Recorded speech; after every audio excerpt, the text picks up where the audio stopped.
Australia में जारी टी20 world cup के फाइनल के दिन बारिश होने का इम्कान है और इस सूरत हाल में सवाल ये पैदा होता है कि चैंपियन कौन होगा।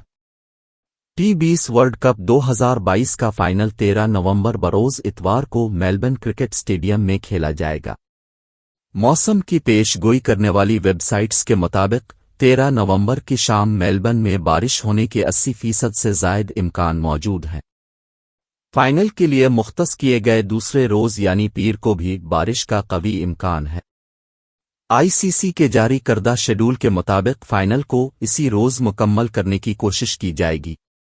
अगर 13 नवंबर को मैच न हुआ तो 14 नवंबर को फाइनल कराया जाएगा। खेल शुरू होने की सूरत में ओवर्स कम करने और एक इनिंग्स मुकम्मल होने पर डिक वर्थ लुइस कानून लागू किया जा सकता है। मुरव्वजा कानून के मुताबिक कोई भी मैच इस वक्त नतीजा खेज करार दिया जाएगा जब तक दोनों टीमें कम अज कम 5 ओवर्स न खेल लें। अगर दोनों दिन ऐसा न हो सका तो फिर फाइनल में पहुंचने वाली दोनों टीमें मुश्तरका तौर पर चैंपियन कहलाएंगी।